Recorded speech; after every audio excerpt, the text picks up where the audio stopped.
Le projet de loi, il y a certaines infos sur le projet de loi 1905. Oui, c'est ça. Est-ce qu'il y a des choses qui ont changé? Ou bien c'est toujours la même Alors, loi? c'est vrai que beaucoup de pasteurs et de chrétiens sont dans un flou total et se posent la question, c'est quoi cette information? Il paraît que le président Emmanuel Macron veut absolument réformer la loi 1905. Alors, pour ceux qui nous écoutent et qui comprennent pas trop ce que ça veut dire, toutes nos assemblées, nos églises sont déclarées en préfecture sur la base d'une reconnaissance légale à partir de la loi 1901 et 1905. La loi 1905 est donc une loi spécifique pour ceux qui veulent développer une association de culte. Donc, le gouvernement veut réformer cette loi, qui a maintenant 113 ans, donc qui est un peu vieillissante, mais qui n'a jusqu'à présent posé aucun problème. Elle commence à poser problème parce qu'il y a la montée d'une nouvelle religion, c'est l'islam. L'islam est en train de prendre et d'essayer de prendre une part notoire en France, et donc ça crée problème. Donc le gouvernement dit il faut réformer la loi, elle n'est plus adaptée.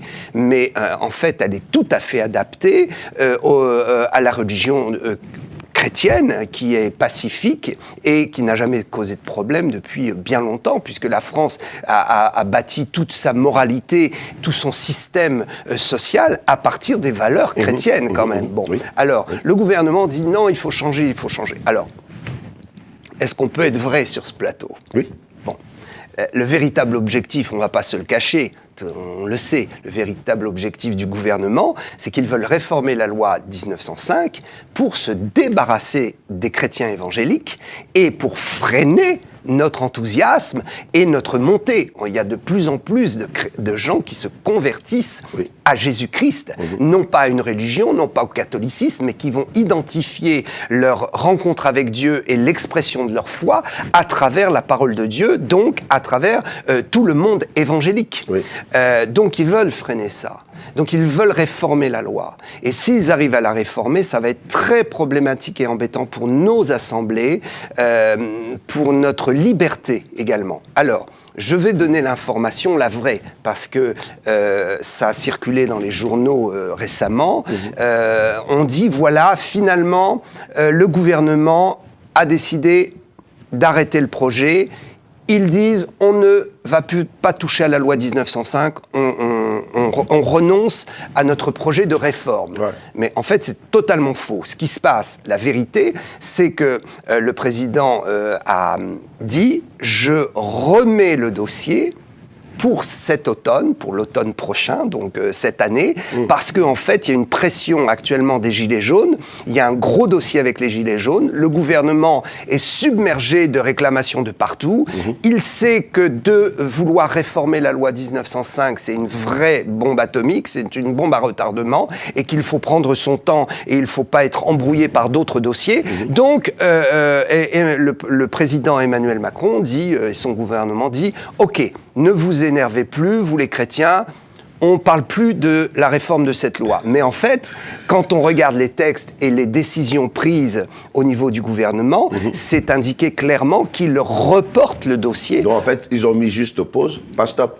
C'est exactement cela. Exactement cela. Ah ouais, ça c'est grave. Alors, là, il se profile trois possibilités. À la rentrée, soit ils vont dire, ou en automne, et ils vont dire soit on abandonne le projet, chose que je pense qu'ils ne feront pas. Bon, ils peuvent le faire. Soit on impose.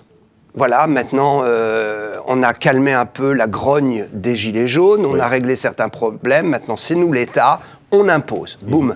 Et ça tombe comme un coup près. D'ailleurs, il faut savoir que la loi devait être imposée et passer comme une lettre à la poste à partir du mois de janvier. Et Dieu est bon, parce que beaucoup de chrétiens, de pasteurs ont prié. Et je crois que c'est réellement la puissance de la prière. D'ailleurs, au passage, je veux vraiment... C'est pas parce que je suis ici sur votre plateau que je le dis. Ça a toujours été mon discours. Il faut tout dire. Bon, ça a toujours été mon discours, tout le monde me connaît, on peut me suivre sur YouTube ou sur Facebook depuis des années, j'ai toujours le même discours.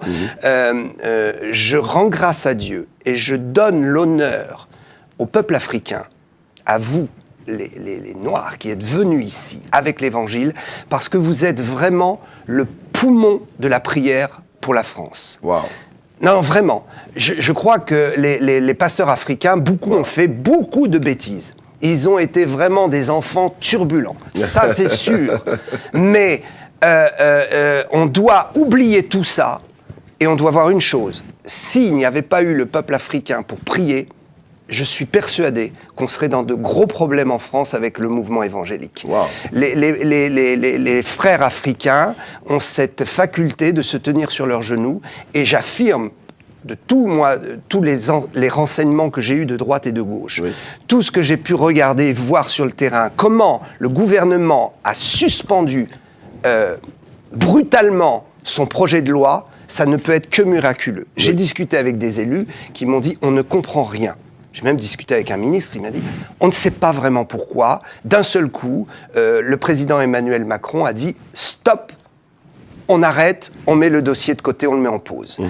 Je crois que ça, c'est la puissance de la prière. Mmh. Et je veux dire merci vraiment à tous ceux et celles, tous les chrétiens qui sont dans l'ombre, qui ne sont pas connus, qui viennent tous les dimanches à l'église fidèlement et Dieu leur rendra vraiment la bénédiction. Amen. Et vous donnera la bénédiction Amen. Pour ça. Amen. Qui ont prié sur leurs genoux, qui ont dit Amen. On a entendu dire que le gouvernement veut toucher à la loi 1905, on ne sait pas trop ce que c'est, mais on nous a expliqué que c'était très dangereux, on a prié. Amen.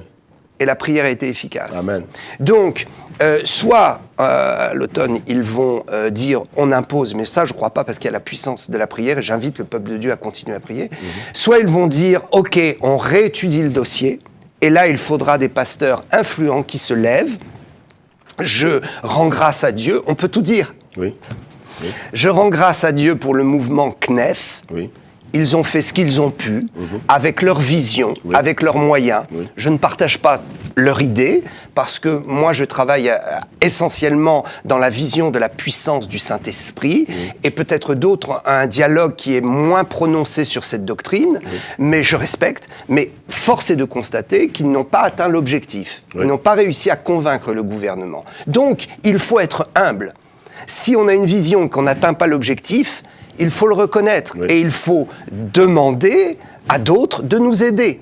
Donc j'espère que des pasteurs vont se mettre ensemble pour préparer pour la rentrée une réactivité immédiate si le gouvernement dit on relance le dossier. Wow. Si ils disent on relance pas, on est tranquille, oui. mais il faut anticiper. Bien voilà. Sûr. Donc soit ils vont relancer, soit ils vont abroger, soit ce que je pense, ça va être plus subtil, ils vont dire ok, on arrête là le projet, mais en sous-marin, en parallèle, ils vont reprendre chaque point de réforme et ils vont essayer de les faire passer par force, sans avoir besoin de loi, à travers des circulaires qu'ils vont donner aux services administratifs, préfecture, police, etc. C'est comme ça qu'ils font. Quand ils veulent, ils ont une église qu'ils veulent bloquer, alors ils passent une circulaire au responsable fiscal du secteur ou à la police, oui. et puis on est embêté. Oui. Et voilà comment ça se passe. Donc, si vous voulez, moi je veux bien donner juste les quelques points. Les quelques points, nous allons juste les prendre tout à l'heure, après cette petite pause publicitaire. Voilà.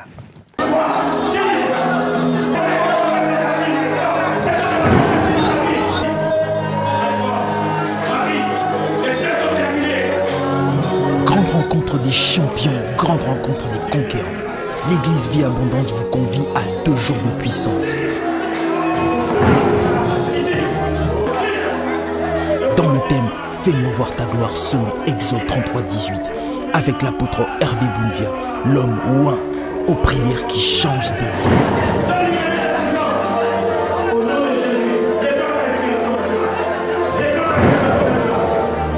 Le vendredi 26 avril 2019, de 22h à 5h du matin, grande veillée de prière, de guérison et de délivrance.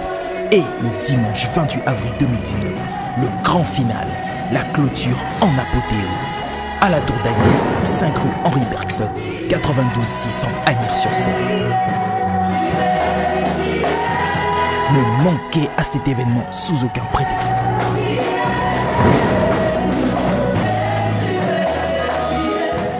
Alors, nous sommes de retour sur le plateau de Casarema avec le pasteur Daniel Vandigny qui nous donne des informations. Les amis, est-ce que vous pouviez savoir qu'il y a autant de choses qui sont en train de courir, combattre contre l'Église, combattre contre ton bien-être et ta santé spirituelle.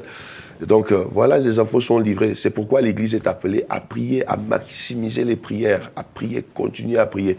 Au lieu juste de prier que pour vous, priez également pour la nation. Il est important, la Bible dit que le bonheur de cette nation dépend également, notre bonheur dépend du bonheur de cette nation et du calme qu'il y a dans cette nation. C'est à nous de ramener la paix dans le pays. Le gouvernement que Dieu a placé dans la nation, parce que nous croyons, selon la parole, que Dieu place le gouvernement pour servir ses intérêts à lui premièrement, mais celui-ci veut parfois se mettre à côté pour poursuivre ses propres intérêts et détruire ou quelque part bafouer les intérêts de Dieu. Et par contre, là-bas, c'est un peu difficile. Église, devons-nous dans la prière. Donc, nous sommes de retour avec le pasteur Daniel Vandini, qui avait quelques infos juste avant la pause à nous donner. Donc, il y a des informations. Si les projets peuvent être lus, si des infos peuvent être données aux enfants Absolument. de Dieu. Alors, je voudrais d'abord dire que le projet de réforme de la loi 1905 est un projet qui est gardé secret. Et le gouvernement n'a juste donné que certains éléments. C'est-à-dire que, en fait, personne, à moins d'être à l'Élysée, ne peut connaître exactement qu'est-ce qu'il y a dans ce projet. Donc c'est juste des fuites qu'ils ont accepté de lâcher sur des points précis. Et les points les plus importants sont les suivants. 1. Ils veulent créer une police des cultes. Donc nous voulons nous opposer à ça, évidemment. Une police des cultes, ça veut dire que alors la police spécialisée pour venir troubler nos cultes, pour venir voir ce que l'on fait, ce que l'on dit, et d'une façon tout à fait aléatoire, pourront arrêter la prédication ou pourront faire fermer l'église. Donc ça, c'est très grave. Police des cultes, c'est grave. Il n'y a plus de liberté d'expression. Bien sûr. Voilà. Le deuxième point, ils veulent mettre un contrôle fiscal, puisque c'est là le plus important pour eux, c'est de pouvoir toucher à nos finances. Parce que si on n'a plus d'argent, on est bloqué. Donc, ils veulent mettre un contrôle fiscal très précis sur les offrandes. La gestion, non pas de nos offrandes quand on les a récupérées, mais la gestion de combien les gens vont donner et combien ils auront le droit de donner. Wow. Ça, c'est grave. En limitant, donc ils ont annoncé un chiffre, en limitant à 10 000 euros par personne. Donc, on dit, c'est beaucoup 10 000 euros, mais quelqu'un qui a été béni dans ses affaires, on a des hommes d'affaires dans nos églises, qui est vraiment béni et qui veut faire un chèque de 20 000 euros, ou qui a eu un héritage, ou qui a vendu un bien et qui veut donner 20 000 euros, il ne pourra pas. Donc, ça veut dire que ça limite notre capacité financière et c'est grave. Alors, 10 000 euros, ça c'est un chiffre, mais derrière cela, il y a aussi un contrôle par individu en fonction du train de vie ou de la possibilité financière de chacun, de façon à ne pas dépasser un certain montant. Wow. Donc ça, c'est grave quand même. Wow. Bon, alors, ensuite, ils veulent donc contrôler la prédication. Donc, c'est-à-dire que les prédicateurs, nous les pasteurs, nous ne pourrons pas dire tout ce que nous voulons. Donc, si la parole de Dieu nous dit de prêcher sur la sanctification, eh bien, ils nous interdiront de parler de certains domaines qui touchent à la moralité et à la vie personnelle, considérant que c'est une atteinte à la liberté, que c'est une manipulation des gens. Voilà, donc on exprime ce qu'est pour nous la moralité, on exprime ce que doit être la propreté d'une vie chrétienne, on ne pourra plus parler de certaines choses, notamment sur le... Ça c'est limite un peu apostat. Oui, complètement, absolument. Oui. Donc, effectivement, tout ce qui est homosexualité, tout ce qui est, enfin, bon, voilà, tout ce qui touche au rapport humain et autres, on va être limité. Donc ça, ils veulent absolument que le discours du prédicateur soit contrôlé.